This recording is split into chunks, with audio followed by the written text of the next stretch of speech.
نستعين على أمور الدين صلى الله على سيدنا محمد وعلى آله وصحبه وسلم. waxaan aada ugu faraxsanahay maanta inay tahay maalin colayskeeda iyo miisaankeeda waxaa reerahayga fadhiya waa madaxweyne sheekh shariif sheekh axmed iyo cabdilxaaq shuur aad baan ugu faraxsanahay maanta inaan idinku soo dhaweeyo magaalada ismaaciil garoorka aan joogno waliba sheekh shariif waxaan aada ugu soo dhaweynaya maalmo badan istaan buu ku jiray waxaan ka soo qaadaynaa inuu garoonka joogay oo wada ka noqon waxaan leenahay maanta xilsigaasi furmay isagaana u ahaa inay sida wuxuu yimaadaan labadii geesinimada isku dayay waan idin soo wada dhaweynaya waftigii kulligood xildhibaanada guddoomiyaasha xisbiyada senatarada iyo guud ahaan qolada kale bulshada la socda waxaan leeyahay ku soo dhawaada deegaankeena ku soo dhawaada kismaayo kaafiso ku soo dhawaada iyadoo loo yimid isku jir badana badan ma aha in caleemasaarkeena loo yimid waxaa loo yimid in la isu yimaado in la hadlo wada hadlo in la tashado in la iscanto in wax la isweydiiyo xageenu socona in la isleedo wax aadiya maanta waxaan is leeyahay soomaaliya waqtigay talo uga baahan tahay mayna soo waa maanta waqtigay talo ugu baahnay inay tashato ay tiraahdo waryaa maali jiray marka waxaan leeyahay maanta dadkeedii baati saakiin saaxiibada wixii lasoo maray iyo waxaas la soo maray kulli waan garanay kaasaan idin leeyahay wixii hadal uu ii dambeyn doona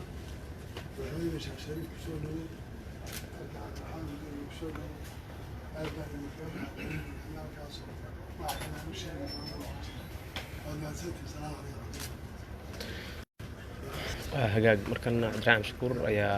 la filayaa in uu maaragtay ku hormaro dhanka marfidiyeenada marka loo eego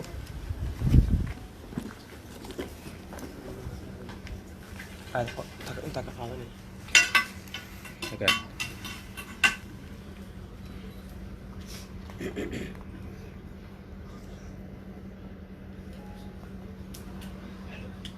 madaxweyne madaxweynaha la doortay lan iyo shariif madaxweynihii hore salaamaya iyo dadweynaha sida sharafta iyo qadiinta iyo milgaha iyo maamuus kale noo soo dhaweeyey intaba runtii in badana ku taamayna inaan imaadno magaaladan la cunaqabateeyey nala jebiyo xisaabkeeda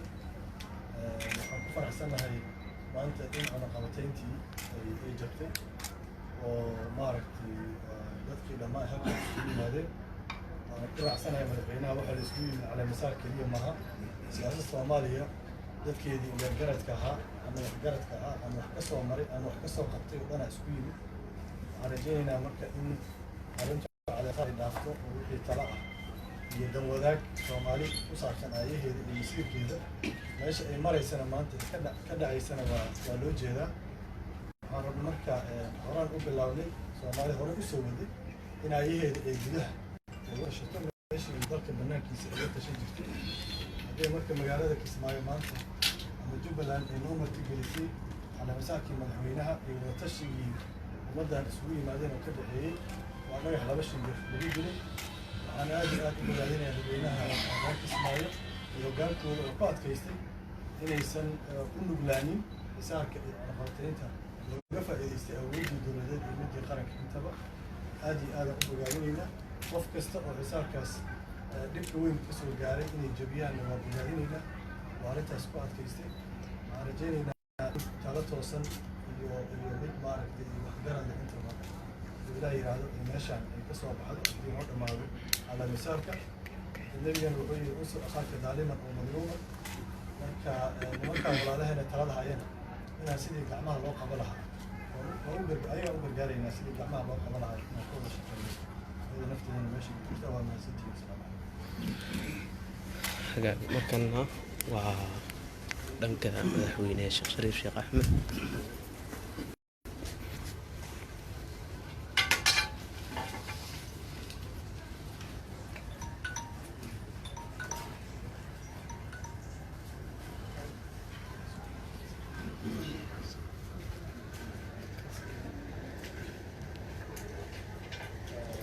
بسم بسم الله الحمد لله والصلاة والسلام على رسول الله. السلام عليكم ورحمة الله وبركاته.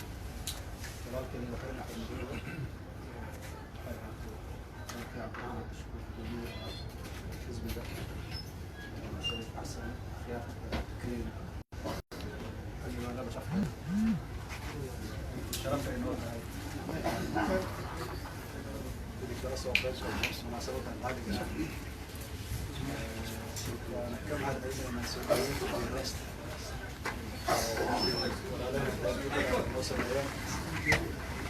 واحد السلطة على واحد طبعا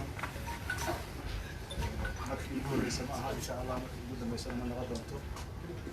waan ku bogaadinaynaa horumarka aad samayseen iyo dadaalkiina waan ugu hambaleynaynaa waan ka cudur daaranaynaa dowladnimadii aad jeclaadeen oo aad dhinaciina ka dhisayseen aad u bannaan baxdeen inuu ku lumiyo mataqaanaa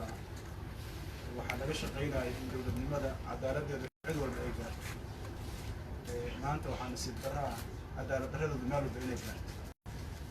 laga soo bilaabo magaalada muqdisho ilaa meesha ugu dambaysa laakiin waxaan aaminsanahay dadka soomaaliyeed dad qora oo fahamsan waxaa ka maqan iyo waxay rabaan inay yihiin fursad weynay noo tahay maanta gogoshaana loo fidiyey sida walaalkay qeybgeedada uu ka dhawaajiyey cala misaar kaliya iyo cabdiraxmaanba waa wada tashi maxaa yeelay walwal badan aan ka qabnaa sida wax u socdaan saraaxa aniga waxaa la igu tiri jiray dadka aad mataqaanaa dowladda ugu dhow oo mar walba dadka gacmaha qabto yidhaa war hala daayo maantana hadda xaaladda waa la socotay 30 sano kadib in loo celiyo nidaamka militaris oo aan ogoleyn sharci aan ogoleyn soomaalinimo oo aan cid uu xurmaynayo aan la arkin runtii waa nasiib daro laakiin waxaa ilaahay mahadisa inaan ku wada barganahay wada joogin kada wada leenahay soomaaliya meeshay joogtana ay diyaar u tahay inay qayb qaadato waa jecelnaha dowladnimada sharciga inay ixtiraamnaa rabnaa waxaan rabnaa laakiin dowladduna inay ixtiraamto waxa yaroo noo qoran muhiim ay noo yihiin ma dhamaystirna waa run laakiin waxaan rabnaa isaga aan lagu dhaqo si loo gaaro mid dhammaystiran oo aan ka wada qayb qaadan marka ma rabno runtii in dowladnimada ay u dhinto sharciga lagu dhaqmi waayo dadka soomaaliyeed waxay ku wada joogeen sharci kuma wada joogin waxay ku wada joogeen waxay u wada dhasheen oo soomaalinimo ah ahaynimo ah in lagu daro sharci waqti badanaa lagu soo bixi dowladdii koowaada lagu doorta maaha dowladda waa dowladdii labaada lagu doorta marka walaalkay xasan sheekh waa isagana maanta runtii iga soo horreeyay oo mahad celinayaa runtii doorka fiican oo ka qaatay dastuurkan hadiyaa qofka koowaada lagu doorta isagoo ahay waxaan ogolaaday inuu qofka ku guulaystay waa ka tegay sidoo kale uu sameeyey madaxweyne farmaajo ku wareejiyey marka dastuurkii hore loogu dhaqmayo maanta in la iska laalo oo la yidhaha ma shaqaynayo annaga waxaan u aragnaa arrin khatar waxaan u aragnaa arrin aan la aqbali karin arrin aan indhaha laga qarsan karin qarannimadii dumaysana ma aamusi karo maxaa yeelay aad waana qabanaysaa mas-uuliyaddaana qabanaysa dad waaweynaan waa meesha jooga marka qof walboo soomaaliya waxaan jeclaa lahay inuu qalbigiisa ku qabto annaga waxa aan rabno inuu sharcigu sameeyo wax kale maaha 4 sano aan ku haysan hadduu mar kale guulaystaan aan ku haysan laakiin waxaan rabnaa sharcigu inuu sameeyo doorasho xula oo xalaala oo soomaali wada joogto oo xasilooni keeni karta inay timaado taasna waxay ku imaan kartaa in la tashado oo habka doorashada loo galaayo hab oo la gaara ay samaysto waxaan ka shaqaynayna waa xisbiyo waxaan ka shaqaynayna waxaa waaye dalku inuu u wareego si dimuqraadi ah marka internationalkan waxaan leenahay waqti badanaa kusoo bixiseen hanti badanaa kusoo baxday dowladnimada adinkoo iska aamusan inay dushiina ku dunto wax la aqbali karo maaha inaad qaybtiina qaadatiin oo aad ka soo baxdiin meelaha aad ku jirtiin annaga waxaan aaminsanahay laga maarmaanta annaga waxaan isleenahay shacabka beenta oo loo sacbinayo dowladda wuxuu xoojinayaa hareermarka iyo garab marka iyo burburinta sharciga taasna Soomaali dad ma jirto marka waxaan rajaynayaa insha Allah dadka halkan jooga inay ka qayb qaataan wax taariikhi ah qof la nacab yahay ma jirto wala nacab yahay ma jirto annaga waxaan jecelnahay sharciga in lagu dhaco marka hadallada beenta ama lagu weerariyo waxaan leenahay waxaa soo kordhinaya waxaa loo hayaa dowladnimo taasaa isugu nimiday taasaa madaxweyne Farmaajo oo 40 maalmood in ka yar joogo madaxweyne ku noqdo ku ixtiraam weli waa ku ixtiraamayna haddana waa ku ixtiraamayna laakiin waxaa muhiima sharciga in la ilaaliyo oo dowladdu ilaaliso